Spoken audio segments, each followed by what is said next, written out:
Marcos Kitano Matsunaga creció en el barrio de Parque Continental en Sao Paulo.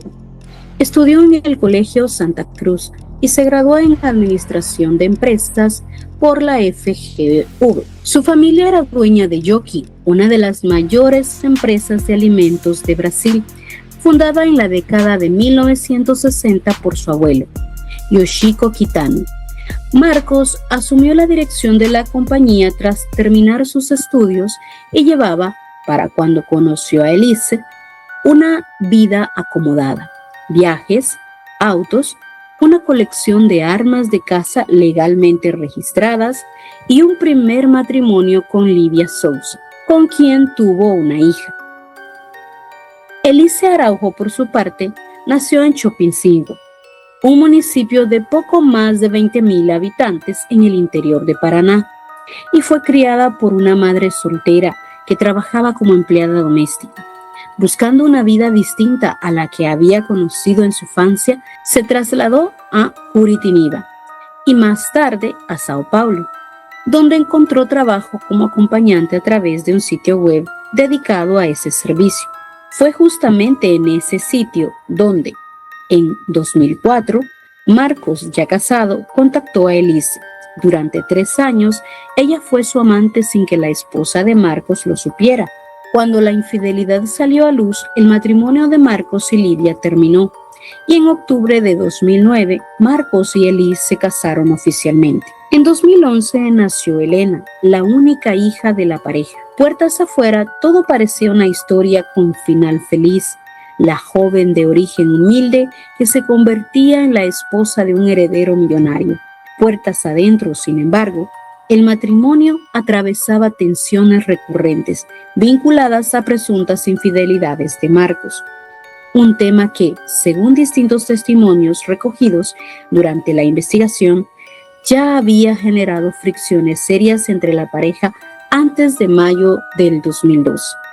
Las cámaras de seguridad de un edificio de lujo en Sao Paulo guardan una de las últimas imágenes de Marcos Matsunaga con vida.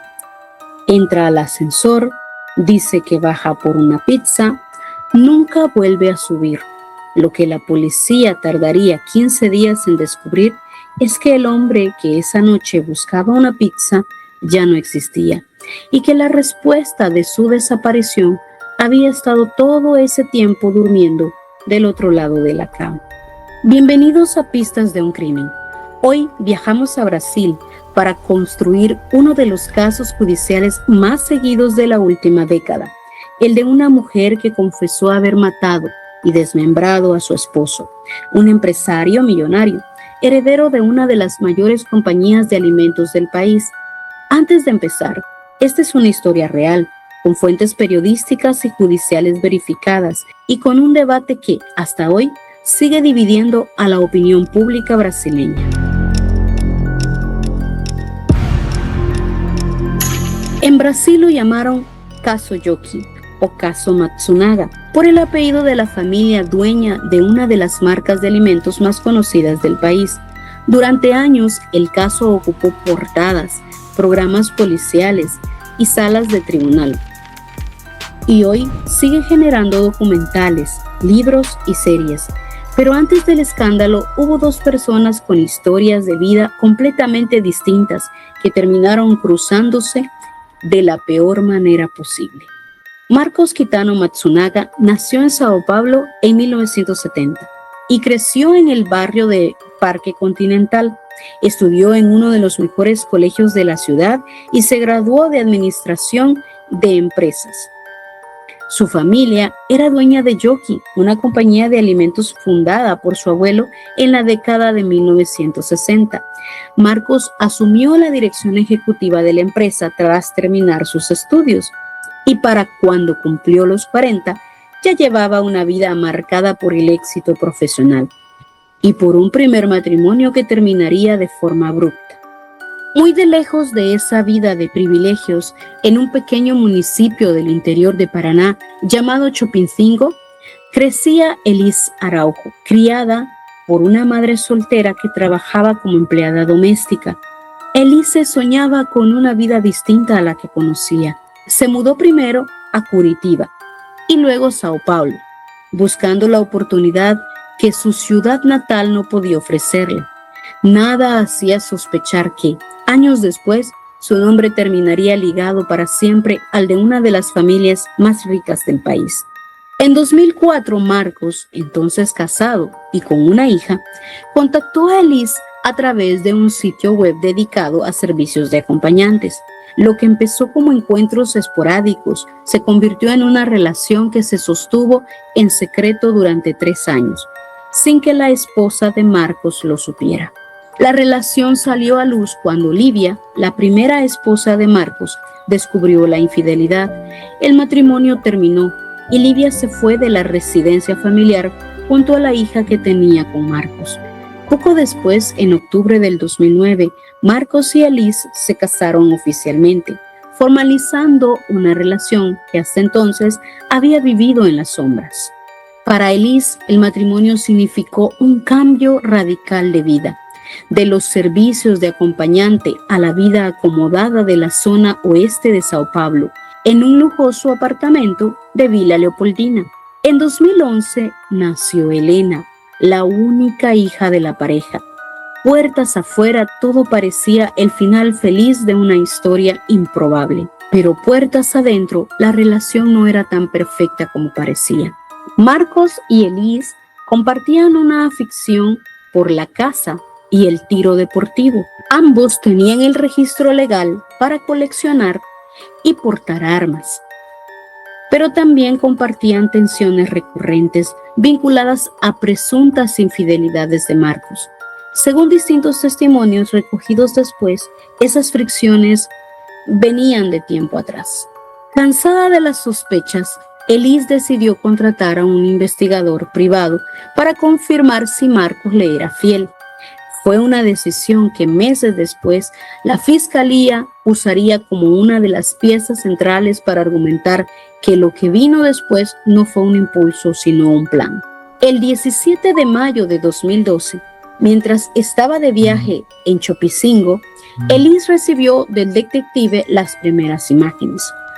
Marcos con otra mujer. Al día siguiente, una nueva actualización confirmó que habían cenado juntos la noche anterior. Elise decidió adelantar su regreso a Sao Paulo. El 19 de mayo, Marcos fue a buscar a Elise al aeropuerto de Sao Paulo.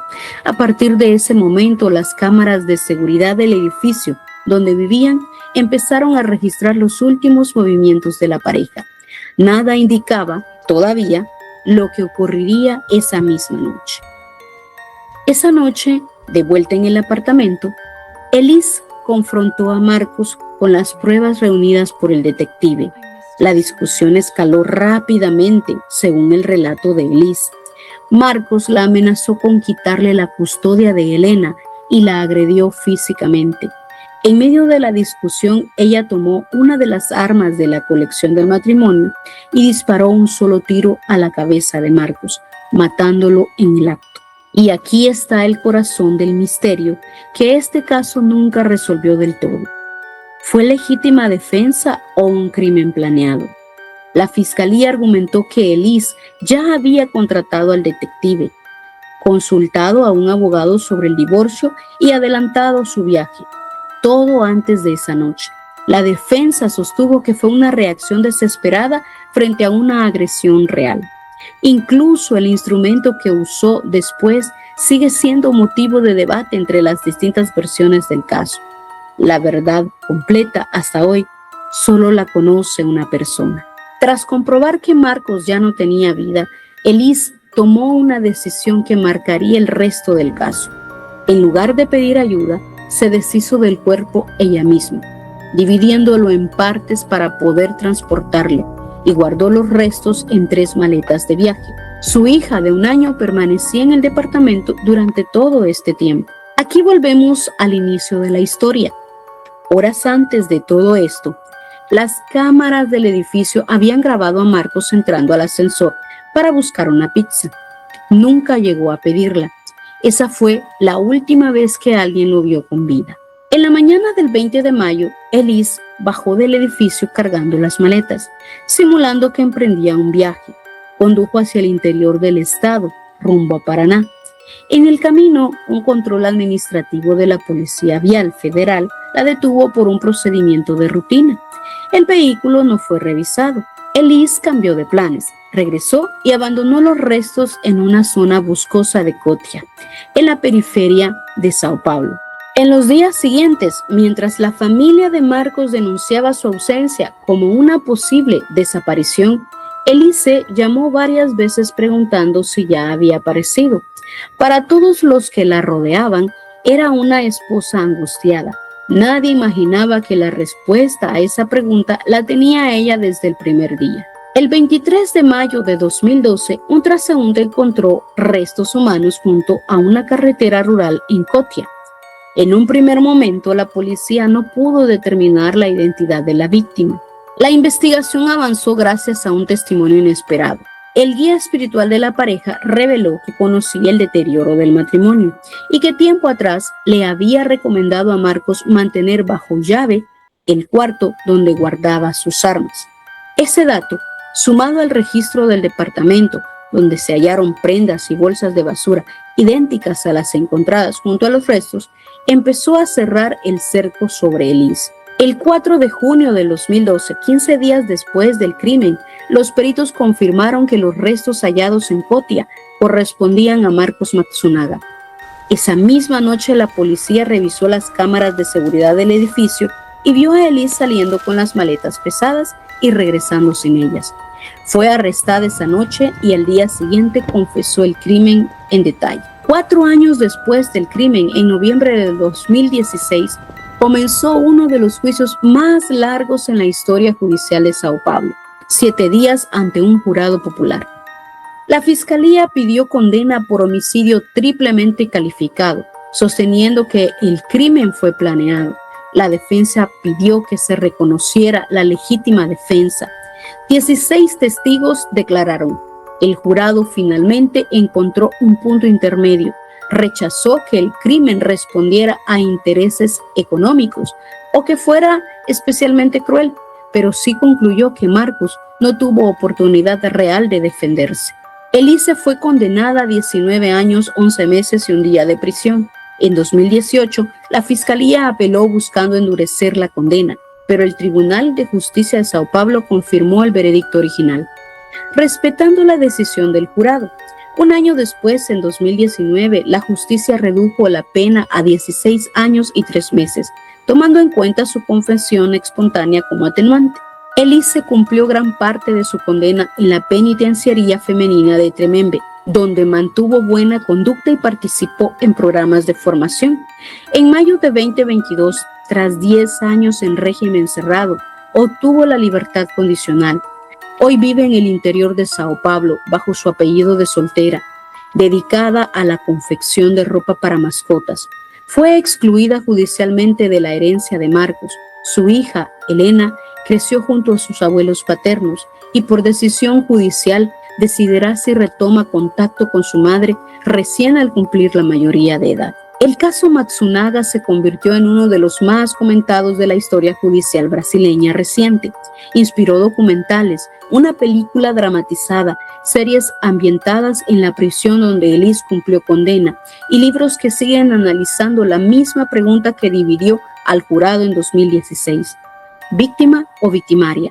Más de una década después, esa pregunta sigue sin una respuesta que convenza a todos por igual.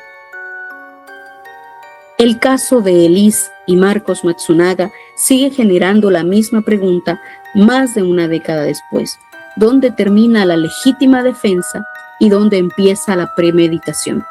Si esta investigación te dejó pensando, cuéntanos en los comentarios de qué lado te inclinas hoy. No olvides suscribirte a nuestro canal. Activa la campana para no perderte el próximo caso acá en Pistas de un Crimen.